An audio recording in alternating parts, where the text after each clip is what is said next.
to be inviting ministers, opposition leaders, thought leaders, policy makers, and curating conversations such as these. In fact, this is to coincide with the foundation of a new parliament building also, where there will be new age discussions, new age topics. And I think who better to set this whole tone and tenor of this series than Rajeev Chandrasekhar. Rajeev, as you know, is the Minister of State for Communications, IT, Skill and Entrepreneurship. But more than that, Rajeev has also been an entrepreneur in his own right, working in the field of telecom and IT before he became a minister. So he brought to the table of policy making some domain knowledge, some expertise. And he's also worked in the Silicon Valley sorry, this is technical stuff, so I'm going to look. He's worked as a semiconductor design engineer in the Silicon Valley, and he's worked on 2 microprocessors, chips of which are there in his office, which I've seen as a testimony. So welcome to this conversation, Rajeev. Thank you. Thank you. And to begin with, this is an interactive conversation, so we've got people here who also want to talk to you. But I'll just begin with a few questions. Sure. And Professor Nalapat, as you know, is also going to be helping me to curate the conversation. I'm sweating already. So Rajeev, we are looking at $1 trillion digital economy by 25-26. Okay. So what is the way forward in terms of incentives? What are the loopholes? What are the roadblocks that you're looking at? No, so I think before we discuss incentives and on all of the other things that are exciting and interesting, I think the most important thing is to understand the fact that we have post-COVID, in a sense, reimagined our ambitions, and we are now talking about $1 trillion digital economy. Right. There has been a discourse and discussion about a $5 trillion economy in the past. But the fact that over the last 2.5 years, there has been this acceleration of digitization around the world, and there is a deep, almost permanent change in the global value chains of all things digital products and services, has now brought us to a point where we are confidently imagining that we will be a significant player in the digital world of the future, which is going to be a significant part of the world of the future. The digital economy so far has constituted about 6 to 8% of the overall economy. And the idea and the goal of our Prime Minister is that by 25-26, the digital economy will constitute a minimum of 20% of the overall GDP. The most important ingredient for this is not the incentives or the schemes of the government or the enabling environment of the government. Those are important. But the most important thing is the momentum and the confidence and the energy and the determination of our young entrepreneurs. And you've seen now over the last 2 years, during what is obviously the most difficult time in the world, where people and countries of the world had to deal with the pandemic and this disease, we have come out of that on the back of a very, very strong, surging digital economy and a strong demonstration of growth of an innovation startup ecosystem. 102 plus unicorns, 75,000 startups, almost all of them, I like to always say in groups like this and groups elsewhere, none of them are politically godfathered, or none of them have a famous last name. None of them are a Tata or a Birla or an Ambani. And they've all done this on the back of global standard innovation, global scale products and services. So I think that more than the government incentive and government enabling environment is what gives us the confidence of $1 trillion digital economy. I call it the young India, new India for young India. That, of course, requires support from government, and government has created an enabling environment where we support the startups and innovation ecosystem growth. We are making sure that the existing tech services continue to grow strongly, and we are strongly creating momentum in the electronics and semiconductor and digital communication spaces. So all in all, I think we are well placed to be a leading nation in the digital economy of the future, leading nation in the digital value chains in the coming years. Well, you know, I just want to add to that, and that is that from what I have been tracking, it seems from around 2018 onwards, there's been a kind of an acceleration in terms of the processes needed for the kind of revolution you're talking about. And in 2020, that was really put on steroids. I'm not sure if this is an impressionistic view, but this is the view I have. And of course, you know, if I do believe it's really happening. A lot of Indian people, a lot of us believe it's happening. Why do we believe it's happening? What is the basis for that belief? So, Dr. Alpal, let me give you one element to show you how far India has traveled in the last 8 years, and in a lot of ways contributing to this newly found confidence, newly resurging confidence in a sense. In 2014, when Prime Minister Narendra Modi ji became Prime Minister, 90% of all mobile phones that you and I use in India and all Indians use in India were imported. We had no electronics ecosystem of any consequence. Years of FTAs and years of unfettered imports had demolished our electronics ecosystem in this country. And 90% of our mobile phones were imported. I'm giving you an example. In 2022, 97% of all mobile phones consumed in India are manufactured in India. In 2014, exports of mobile phones were zero. In 2022, we export over 55,000 crores of mobile phones, Apple, Samsung, and other brands. So I want to explain to you that in 2014, the total electronics production in India was 1 lakh crores. And by 25-26, we will reach a number of 26 lakh crores. That is 26 times growth in a span of 1 decade. I'm highlighting this example to show you the kind of distance that India has traveled in the last 8 years. Now, over that, let me overlay one other data and statistic. That 66% of all FDI in electronics has come in the last 3 years. You said 2018, you're absolutely on the dot. 2018 onwards is when the flow of investments into manufacturing came in. Why did it come in 2018 and why not in 2022 or why not in 2016? From 2014 to 2018, we were establishing a mark in that ecosystem, slowly rebuilding the ecosystem and signaling to the world that we have the credentials and capability and the determination to build an electronics ecosystem. And the investments have followed. Every manufacturer today of any consequence in the electronics value chain is today present in India. So that is the distance that the 8 years have covered. And I think that is why this confidence today, that is why in 2022, if you talk to an entrepreneur in Tirupati who's setting up a lithium-ion plant, and this is an amazing story again, first generation manufacturing entrepreneur who has never in his life done manufacturing before, sets up 1,000 crore lithium-ion battery plant in Tirupati, in the EMC there, Electronic Manufacturing Cluster there, because in 2016 he heard a speech of the Prime Minister when he laid the foundation stone of the EMC, and he has set up India's first lithium-ion plant, which I had the privilege of going and visiting. So it is in a sense unleashed a new sense of confidence amongst entrepreneurs and companies and investors that there is a huge enabling environment, there is huge market, and of course post-COVID, given the fact that world is looking at a China plus one strategy, a huge opportunity for India to be a significant player in the GVCs of electronics. And what about 5G? We just had the 5G launch. So how satisfied are you with it? What is the road ahead regarding that? No, I mean, obviously, as somebody who has spent my life in wireless, the 5G launch is a big deal. Not just for me, but for, I think, everybody who is remotely associated with the magic of wireless and wireless internet. But more than anything else, 5G represents a huge, again, a big transformation in India. When I started a 2G network or a 3G network or 4G network in my career as an entrepreneur, every element of that network was imported, including the screw and the screwdriver. And I remember that vividly because even the screw and the screwdriver had to be bought from some mysterious French company or European company.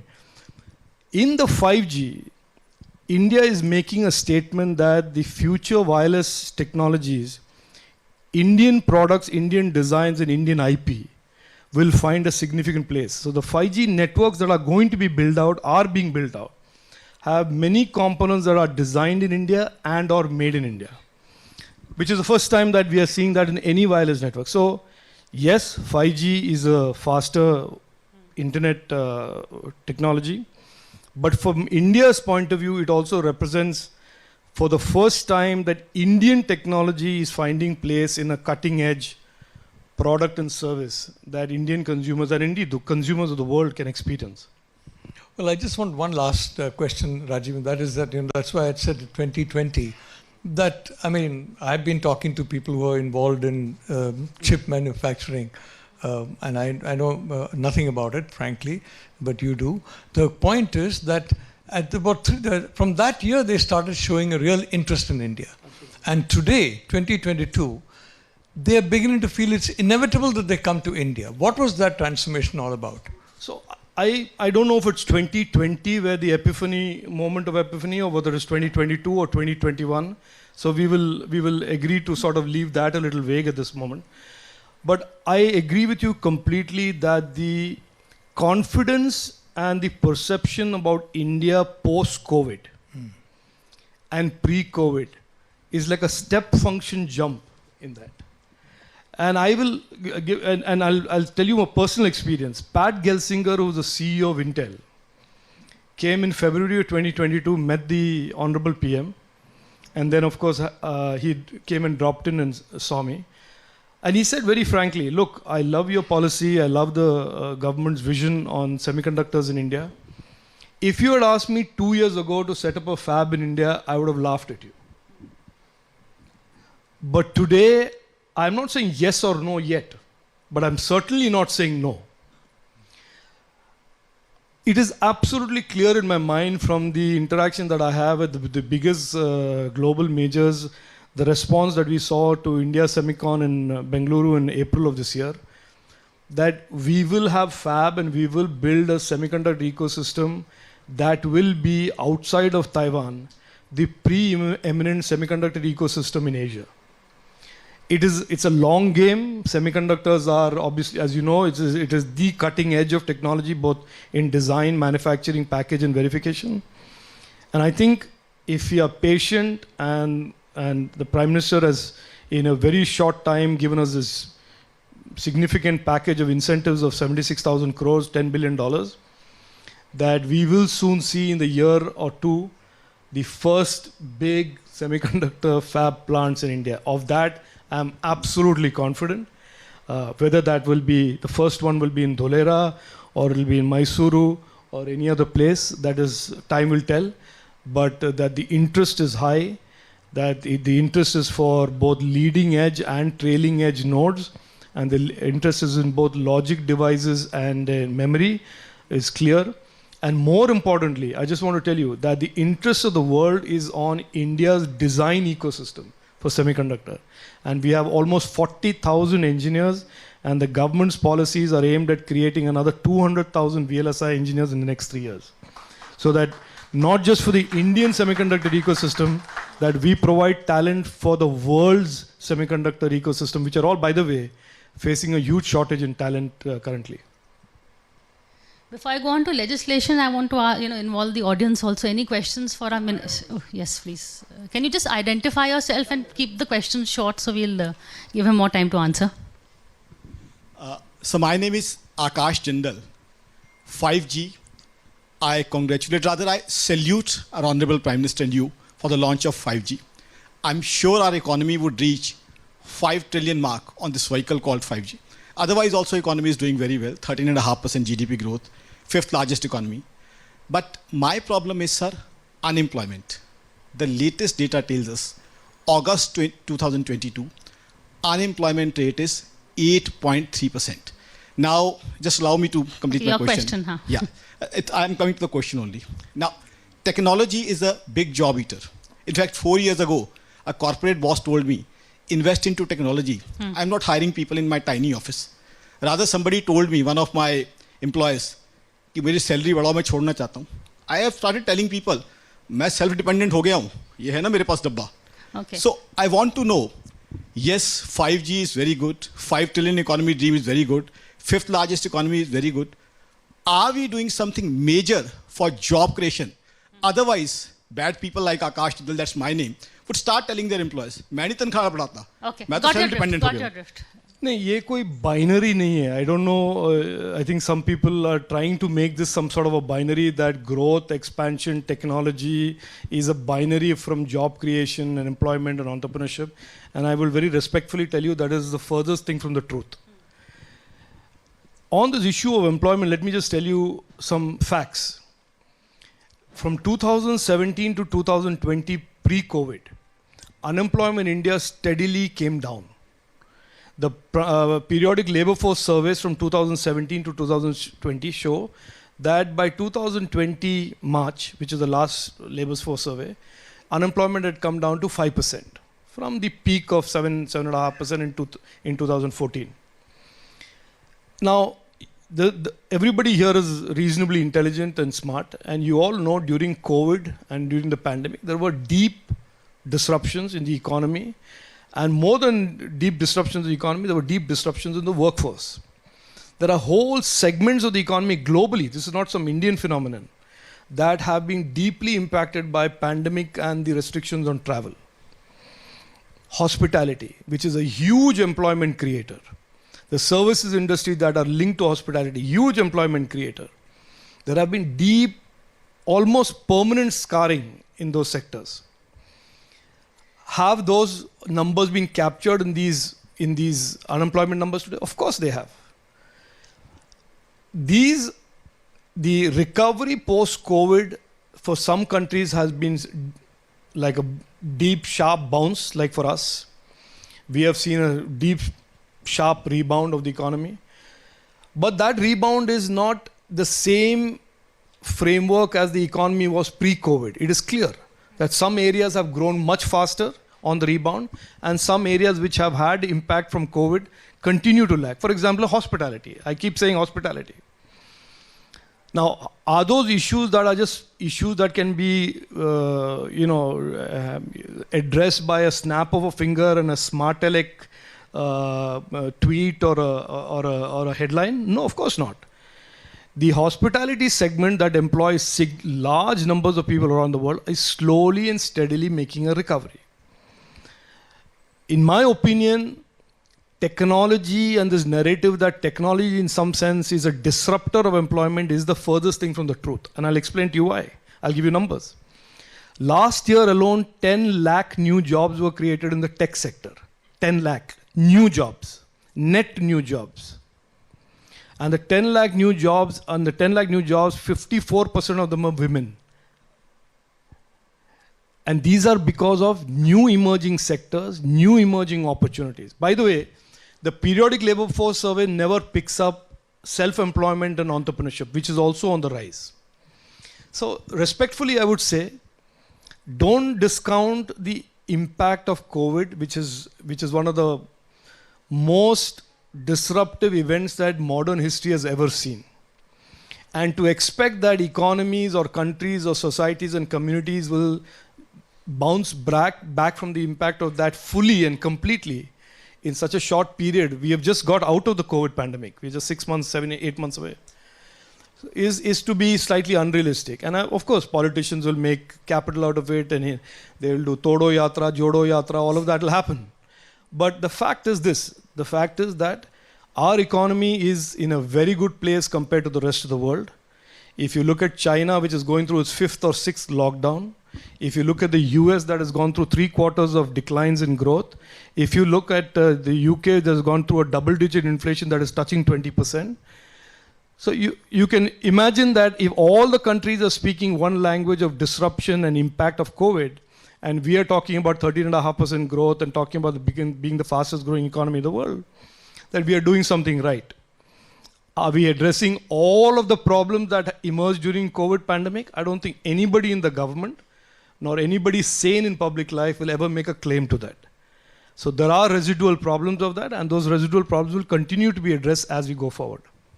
And also don't forget the ministers also skill development. So एक हाथ से अगर job लेंगे तो दूसरे हाथ से job देंगे. So thank you for thank you for cueing me on that. I think that's the other point I wanted to make, that we have totally revamped our skilling ecosystem, and you will see in the next 1 month or so how we are really addressing today the skills and skilling requirements, where we are targeting local economic opportunities.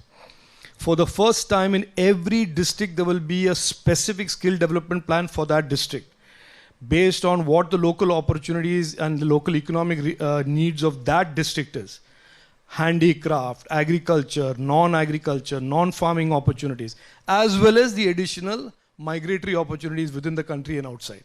So I think we understand what is to be done, but nobody is making a claim that we are back, all things are normal to pre-COVID levels. I don't think that's a claim that anybody makes. Pranjal, sorry. Good evening, Rajeev. Good to see you again. What COVID and the Ukraine war has exposed is the dangers of excessive dependencies on the external ecosystem. We saw that in pharmaceuticals. We've seen that even today in the technology and telecom sector, our capabilities of creating in our own telecom equipment is still pretty low. If you look at root servers, they're still, all of them are abroad. Our capacities to make chips, it's beginning now. I wish it had happened under Vajpayee's time. We would have been much better today. But we still have serious weaknesses. How much of this worry is driving the policy making in the government? No, I don't think it's worry so much as a realization that there are a lot of things that we are having to do today that could have been done 20 years ago, 30 years ago. The semiconductor is a classic example. That 25, 30 years ago when we had SCL Mohali, we allowed it to get burned down and nobody bothered looking at it strategically again. So yes, we are about a generation and a half or 2 generations behind everybody else.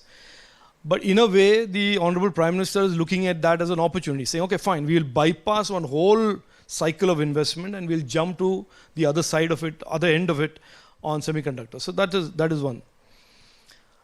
Middle of 2020, if you remember, Prime Minister is the one who floated and conceived the idea of Atmanirbharta. Now, as always, immediately everybody said, no, it's protectionism, it is this, it is that. It is not any of that. It is essentially about identifying that in the coming years, every nation that has a legitimate interest in growing or a legitimate desire or aspiration to be a leader needs to build its own capabilities and capacity. The Prime Minister saw this in 2014 on electronics. And he saw this on digital. If it was not for those 2 things that he had done in 2014, I can assure you that during COVID, we would have all been floundering our way through this huge crisis. So I think our national interests, national capabilities, and more importantly, partnerships with like-minded democracies in critical strategic areas of technology, trade, products, is the way to go forward. You see, for example, even our approach to the internet today, we are taking in a lot of ways a lead on defining what should be the contours of the future of the internet. The Prime Minister talked about openness, safety and trust and accountability of the internet, and recently the White House has started talking the same language. So we are now at a stage where we are confident enough as a nation, as a people, as entrepreneurs, as startups to say, we see the future. We see the future very clearly. We think we have more than a reasonable say or reasonable idea of what the solutions for the future are. We are open to partnerships with the countries of the world. But the time of just blandly following the rest of the world and saying, we will be a consumer of technologies and you give us what you think is right, that is long, the door has been shut on that and we are moving ahead on our own and building our own capabilities. Could we have done this earlier? Yes. Are we going to do this in the coming years? Yes. We will, I hope, make up for all the lost time in the next 2 to 3 to 4 years. Rajeev, I'm going to break my promise and ask you one more question. And that is, the policy process, yes, the governance process. The Prime Minister has made a huge difference in terms of the outlook of the people, in bringing attention to digital technology, for example. The question is, the reskilling of the policy and governance process. What has happened? I mean, in the last 2 or 3 years, I think quite a bit has been happening. But being on the outside, we are not very clear what exactly is happening. What can you educate us about? No, I'll tell you I can only tell you about my ministries and how the Prime Minister guides us in terms of how we formulate policies and rules. One of the things he is very clear about is that whatever we do today has to be for the coming decade. So there should be relevance, salience, evolvability around whatever we do. So it's not a question of doing it for today or yesterday. It's for doing it for today, tomorrow, and the next 10 years. So if you look at one of the most intensely debated issues in Delhi for sure is this whole personal data protection, the legislative framework around the internet, etc., etc. A large number of young startups felt that the legislation that had come out of Parliament after 2 years of deliberation from a select committee on which even I was a member for some part was very complex, very unwieldy, and the Prime Minister said, okay, let us repeal it. And he said to us that whatever legislation we bring as a replacement, as a new legislation, should undergo extensive consultation, communication, conversation and dialogue with every stakeholder, including the citizen and the business. So I think that in itself is a way to say we will get better laws, better policies, better rules that are working for the interest of the citizen, the digital Nagrik, and also the innovation ecosystem and the entrepreneurs that we want to encourage and build. So I'm giving you a little example of it, but that is essentially one way to show how different policy making is and law making is from the good old days of an IT Act being passed in Parliament with no debate when the whole Parliament. So it's a little different approach, I would say, with what was done in the past. Okay, I think I'll take a couple of questions and then Rajeev can answer the minister. And somebody from the front also. Hi Rajeev ji, I'm a practicing economist. My name is Dr. Sharad Kohli. This is regarding 5G, sir. So we have literally 2.5 service providers. Pardon me, I'm being little in a lighter way. We've got Vodafone, who's probably not on the best of the tracks in terms of finance. So we've got Airtel and Jio. So how comfortable, sir, is the government in riding on the 5G? It's a big deal, I mean, for the government, because we are banking on a $500 billion economy boost by way of 5G. So how comfortable is the government by just riding on 2 operators? I mean, are we doing something, or is it okay as the government, has the government accepted that? Right. Can we have one more question, then we'll take 2-3 questions then, sir. Hi, sir. Pankaj Gulati from CDIL. We've been meeting. We have an OSAT line in the discrete semiconductors for the past 55 years in India, including wafer fab, so you're aware of the background.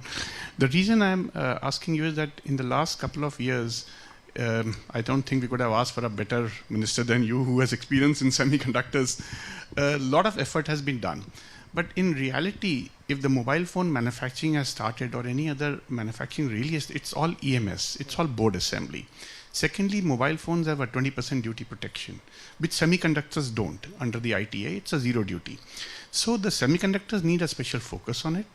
The focus could be the PLI schemes which are being announced for semiconductors. Everything is 1:4 ratio or 1:6 ratio, while semiconductors, you are aware, heavy capital intensive. So the ratios have to be changed accordingly. Secondly, semiconductors has a long gestation period. So when you install a plant, it takes years to start it. Thirdly, semiconductors, what the colleague here also said, has a lot of opportunities on employment. Compared to EMS, semiconductors employs almost 100 times more people for the same type of quantity. So my suggestion is, or my query is, that is government considering something different for semiconductors? Just the ISM, a $10 billion package? Because I was in the Semicon West, met a lot of companies there. They are all sitting on the side, what you rightly said, waiting, watching. Unless there is something happens and they get some sort of a protection or some sort of a assurance, we must remember that EMS lines can move out at any point of time if any country neighborhood gives a better incentive. All right. So this is more a suggestion than a question. I'll just, the gentleman behind you. Thank you. I'm Sandeep Agarwal, Chairman of Telecom Export Promotion Council of India, and also from PhD Chambers. Sir, we have been hearing that jobs will be less. But when the first industrial revolution came, more jobs were created.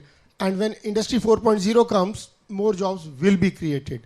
Otherwise, we will still be an agrarian economy, 100% from agriculture, and the land could not have taken the burden of 7 billion people. So it's very clear that that is not the case. What $100 billion of investments would be made in the industry, I believe, for 5G.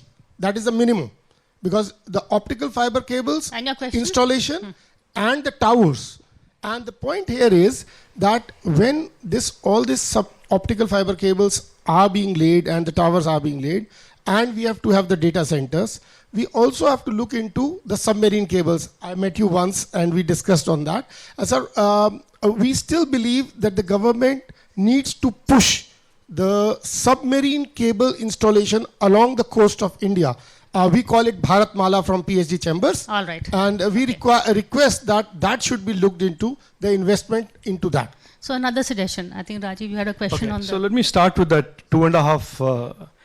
I don't know why you call it 2.5. It is still 3 operators. And there is BSNL as well. So there are 4. And yes, for the 5G piece of the wireless network, there will be 3 operators.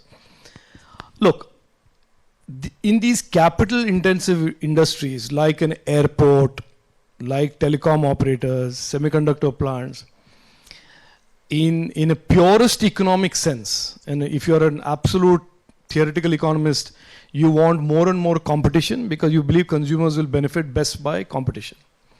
But when there are capital constraints and entry barriers that are capital linked, which is these high investment projects, then the marketplace is not going to be driven only by free and fair competition. It is also by regulatory intervention when they find that price gouging, price collaboration, cartelization happens. Please understand, in telecom, we have one of the finest institutions that have been built over the last 25 years, which is the TRAI. Of all the regulators today we have in the country, and there are some very functional ones and there are some not so functional ones, TRAI has a proven capacity, capability of, they've gone through their own volatility and I've fought them when I was an entrepreneur, but they understand the issue of pricing.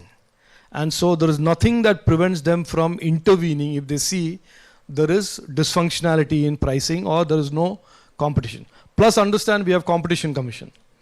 So if there is market distortion, there is market monopoly, duopolies that are being created, the Competition Commission under the Competition Act have tremendous powers to intervene, to penalize, to correct.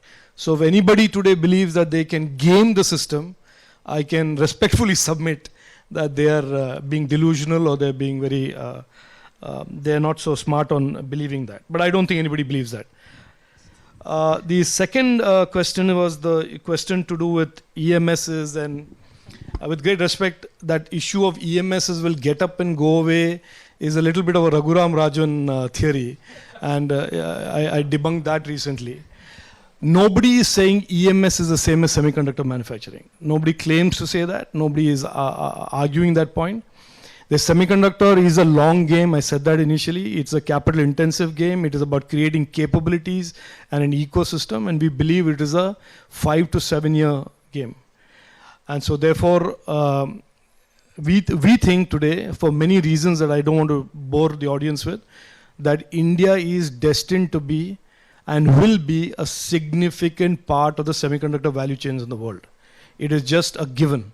For many reasons that I don't want to articulate here, not that it's any top secret or anything, but just not enough time for it.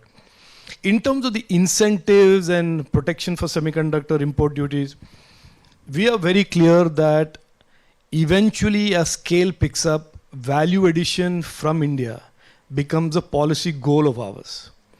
Okay, so value addition will include buying locally produced components, buying locally produced semiconductor, manufacturing locally, adding other value addition of testing, verification, etc., etc. So the incentives will be in the next round targeted and vectored towards value addition. So yeah, ab daro mat. You continue with your work with absolute confidence. There was some discussion on submarine cable. I just want to say this, that the internet and all things internet are a very important part of the $1 trillion digital economy. It is almost like the bedrock. So our view of the internet is that we will not allow anybody to disrupt it. We will ensure that our internet is resilient. And from that goal, automatically it flows that you will have multiple strands submarine. Again, I don't want to get into the details, but there will be tremendous amount of resilience and fault tolerance and redundancy built into our submarine capacity going in and out of our country. So we are confidently go move forward on that basis. Okay. I have two questions. One I would like to ask Mr. Jagdish Mitra of Tech Mahindra, and Aditi Fadnes also wanted to ask. So,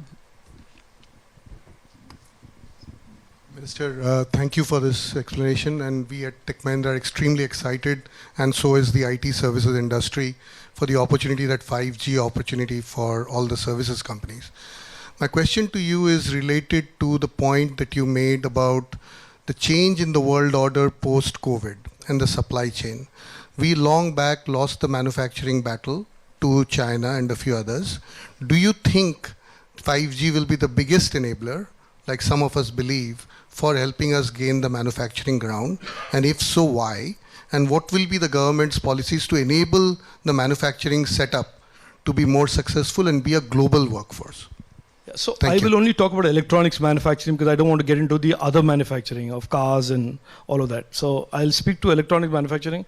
I have absolutely no doubt, and I can confirm to you that it is our goal and our mission to hit $300 billion by 25-26, which I am confident we will exceed. We are at $75 billion today and $16 billion of exports. We would like to hit the Prime Minister's goal, target given to us is $300 billion by 25-26 overall electronics manufacturing and $120 billion of export. And that is what we are working for. And we are broadening our electronics product categories from mobile phone. You will soon hear us launch a PLI for servers and handhelds and components and hearable wearables.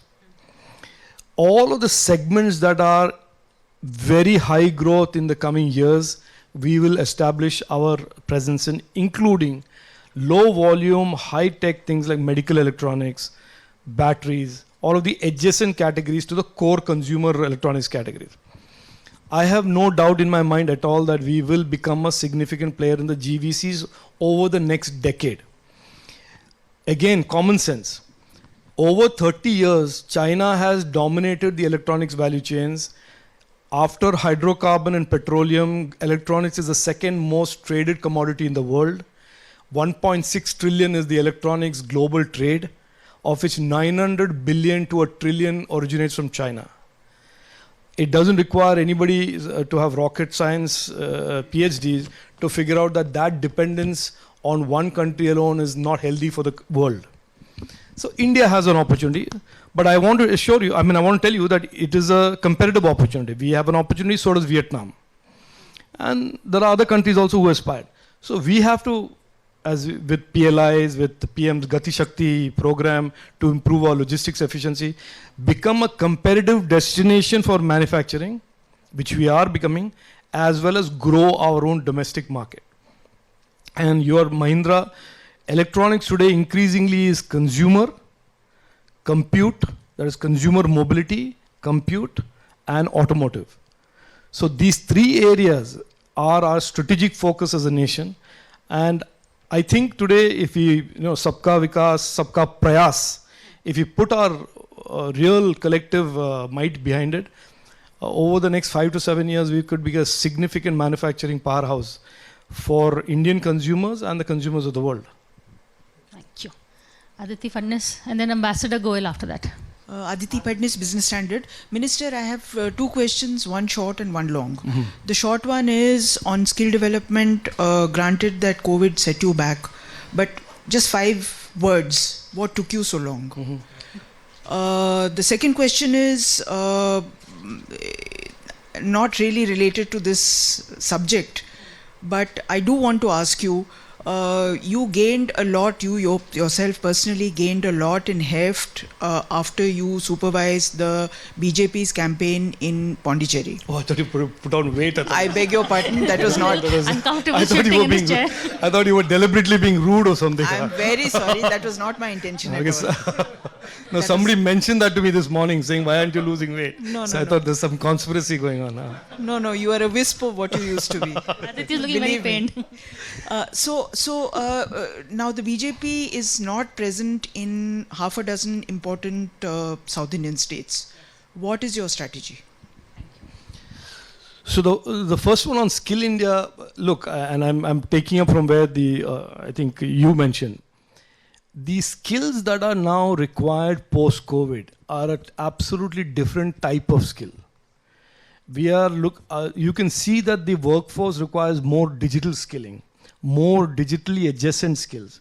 And so if you ask me why is it taken so long, I don't know, taken so long compared to what? Because frankly, what we are doing today is really, in a sense, repurposing our skill ecosystem with new programs, new new skill schemes.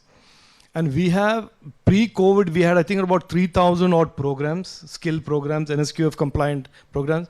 We have now developed 4,000 plus, 4,400 plus. So nobody was sitting around doing nothing, if that was the point that you were making. Yes, I think we suffered during COVID in that a lot of our existing network that was dependent on a concept called training partners, which were really not government institutions as much as they were private institutions that depended on fees or money that the government gave. There is a lot of disruption on that because for 2 years there was no training. So what we have done now is to take our entire higher education and schooling ecosystem and the skilling ecosystem and integrate it into one full network, because the national education policy now integrates skilling into the curriculum of a school. And we have now, in the first phase, done 5,000 skilling hubs.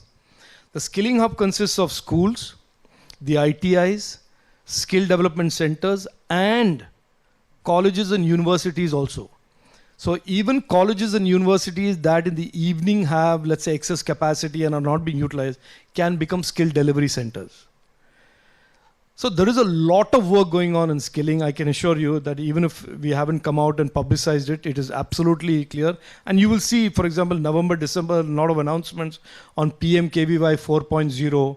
We're announcing a new scheme, which was the PMKVY 3.0, 2.0 in the past.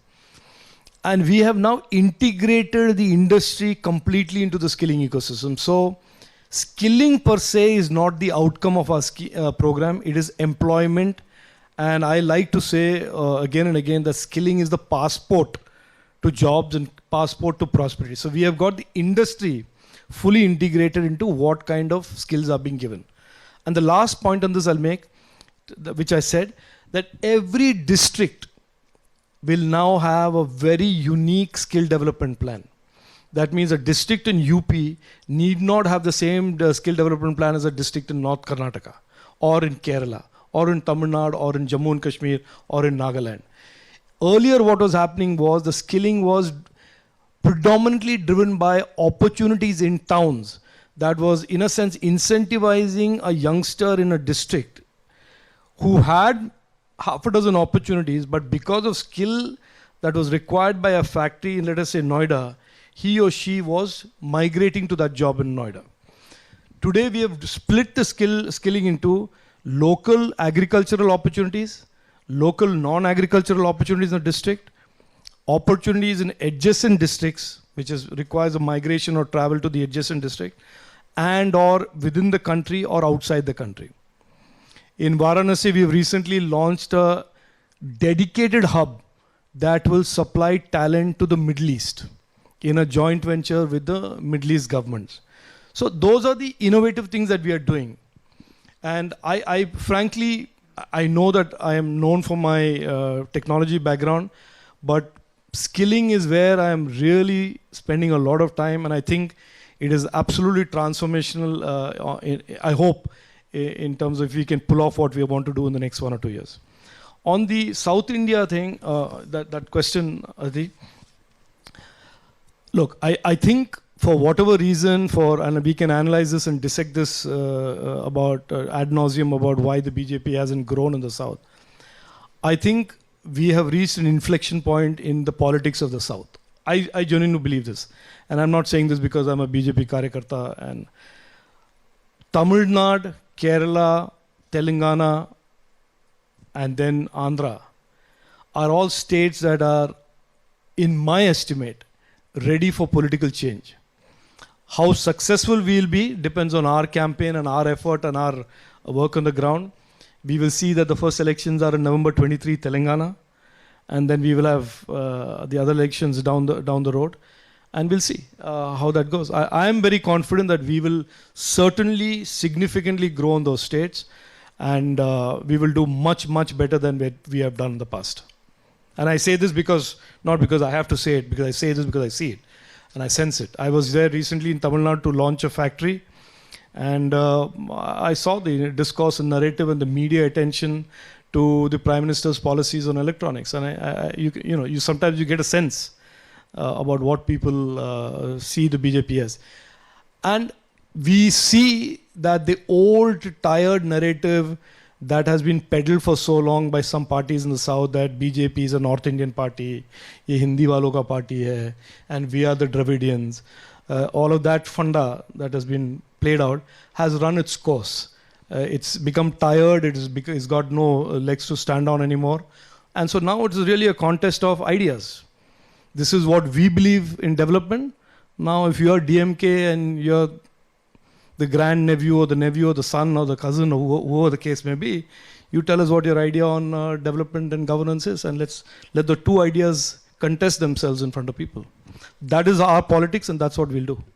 And the BJP has you speaking Hindi also. Yes. I think your colleague from Rajya Sabha, Mr. Karthikeya Sharma, first here. Yes, hi, I'm Karthik Sharma. I'd like to ask you, this is regarding both your ministries. You've spoken about the transformation that skill development is going through, and the Honorable Prime Minister has had a focus on the new education policy also with the skill development, integrating the schooling program. Now, the biggest problem that the people face in the skill development programs per se is the lack of data. It's virtually data dark. We have all the data as far as the supply is concerned, but as far as the consumption is concerned, on the demand and supply gap, there is very little data to work with. Now, since you are at the helm of both the ministries, don't you think a grid or some sort of an information mechanism which can actually identify the opportunities for people, especially those who are in a part of the skill development program, to ascertain what skill set is required where, will do a great benefit to the program that you're talking about? Absolutely right. You're absolutely right. I think there was a lot of shooting in the dark. There was a lot of gap or lack of intermediation between those who delivered the skills, those who got the skills, and those who needed the skills. And so in November 2022, we will launch a very comprehensive state-of-the-art Skill India platform as an app, as on a desktop website portal, which will allow students, wannabe students, those who want ab initio skilling, those who want reskilling, upskilling, the skill developers or the skill trainers, institutions, individuals, as well as those who seek skill talent, all to come on one platform. And including, it will have an interesting feature of, if I am somebody in remote India and I have done my 8th standard and I've dropped out because of one of my family circumstances, and I really don't know out of the 5,000 skilling programs what I should adopt, it will do an assessment and suggest to you, based on knowledge about local opportunities as well as your own, let us say, skills or your own talent, what kind of skill programs you should undertake and where you can go and get the skill program. So you're absolutely right. And we are going to conceive this as almost like a digital university where everybody who gets skilled is considered an alumnus or an alumni of the Skill India ecosystem. So every 3 months, 6 months, that young gentleman or a young lady will be given an option of, do you want to upskill? Do you want to reskill? Because we have enough data and evidence that shows that upskilling allows you career progression. Reskilling allows you lateral movement within an organization. So it is not just a focus of ab initio basic skilling. It is about allowing the person to train and go up in an organization through repeated certification, repeated training. Okay, last few questions. Okay, Ambassador Goel, sorry, and after that, Bharat and Mr. Vivan will ask last 3 questions. Hanji, aap boliye, sorry. Thank you very much. Mr. Minister, you are known to be a bright technological mind in the government, and therefore what I'm saying may sound a bit naive to you, but just a bit of it really. India has been a leader in service exports, particularly digital service exports, for more than 2 or 3 decades. I've seen that happening in Bangalore. India is now taking a march in exporting digital So if you can just ask your question, because we're out of time, we can have a if I may conversation. please explain. Thank you. Now India is taking a march in exports of digital components and products. My issue is that what are we doing on the domestic front? Because digital economy was first thought of as a multiplier or kickstarter for the digital economy. I don't see that happening in India. Okay. And as a minister, what steps are we taking in that direction? No, what is not happening in India? In terms of integrating the digital economy with the domestic economy to provide it the multiplier impact that it should actually be doing as it does in the other countries. I mean, then we will just have to respectfully disagree, because I think the digital effect on domestic companies and domestic enterprises is also very significant. And in one of the biggest institutions in India, which is the government, digital technologies are today making a big difference in terms of responsiveness, in terms of transparency, integrity. So I'm not clear exactly the point that you're making, and maybe I didn't understand. But if the point is that the digital economy is very external focused and it is not making a large impact in India, I think that is respectfully wrong. Because like I said, it is creating jobs, it is creating investments, it is creating ecosystems. The 102 unicorns that were created and the wealth and the equity that they have created were not created in Dubai or Singapore. They were investors from Dubai and Singapore that invested in them. But those are all real, very active pieces of our domestic economy. The 75,000 startups, the 10 lakh jobs, all of these are Indian economy oriented. Exports doesn't mean that it is all the value add or the impact of that is only external. It is effectively creating jobs here. It is creating multiplier effects on the local economy. One of the things that people had a problem with, at least in my city, in Bengaluru, when this work from home trend became so well entrenched, is the impact that it was having on the service economy around the IT companies. The buses, the auto rickshaw drivers, the Uber cabs, all of those who used to transport engineers to their campuses suddenly found that work from home impacted them. So I think to say that these companies don't have a local economic impact is respectfully not right. Okay. Mr. Bharat in the front row. Thank you. Mr. Minister, I'm in the logistics business, and I wonder, so we hear about data laws and reform being drafted. I wonder if you've also considered the impact very transformatively deep tech, especially blockchain or AI, could have on cross-border trade. This would completely transform the way we look at banking, shipping bills, which haven't really changed for centuries. Thank you. Yeah, no. So we are deeply invested in that. I think I've said this repeatedly, that on all things Web3, of which blockchain is one, a component, we believe that we will lead the world. We will be out there in the front. Even if you're not leading others, we will lead the world. And our innovators will create these apps and use cases around the Web3 that we will support completely. The only area where Web3 has run into rough weather is crypto. And that is frankly not of our making. It is when people believe a payment platform it becomes an asset class, and then they create these bubbles around it, they dig their own grave.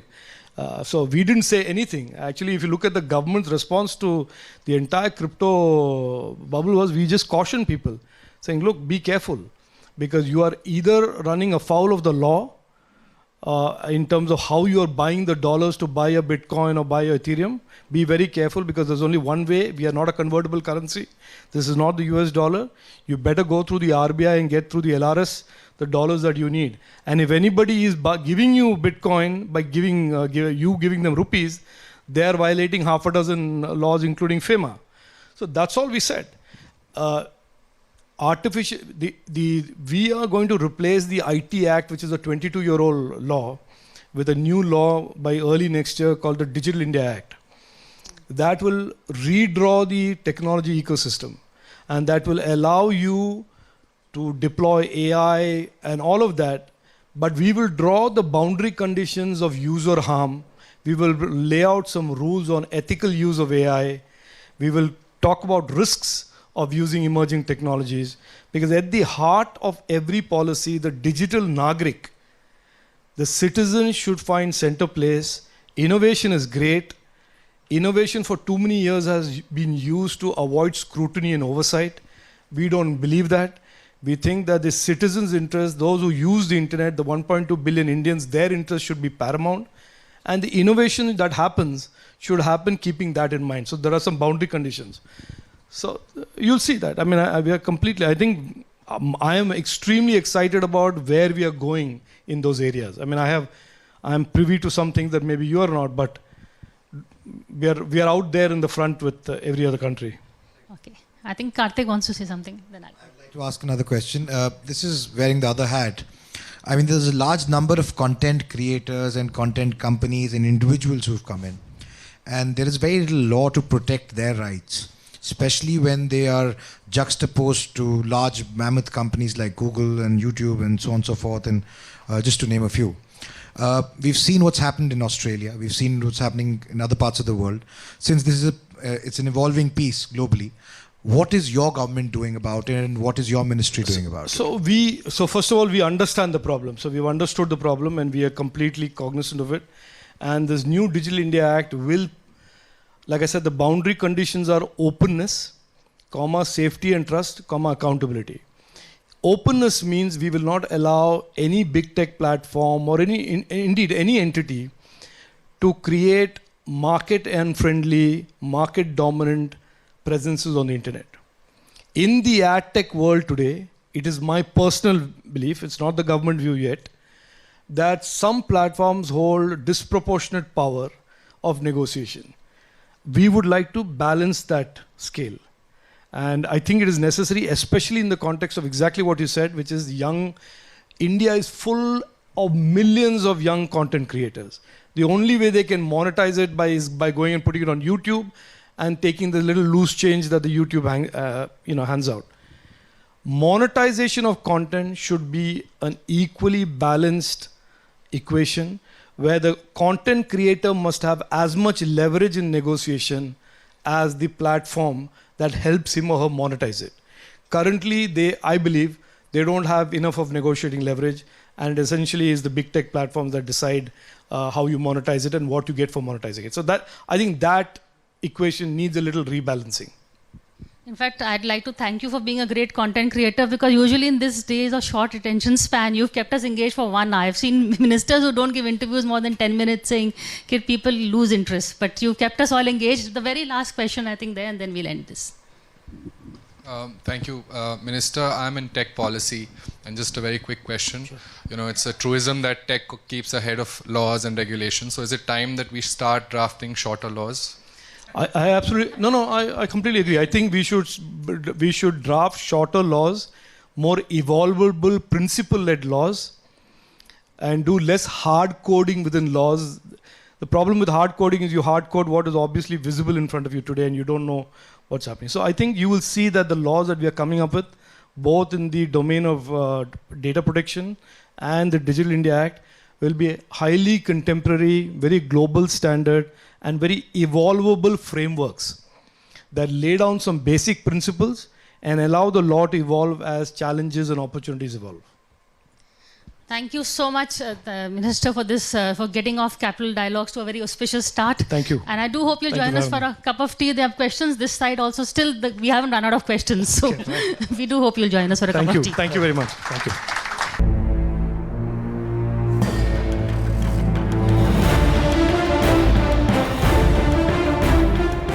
For more such videos, subscribe to the NewsX YouTube channel, hit the bell icon.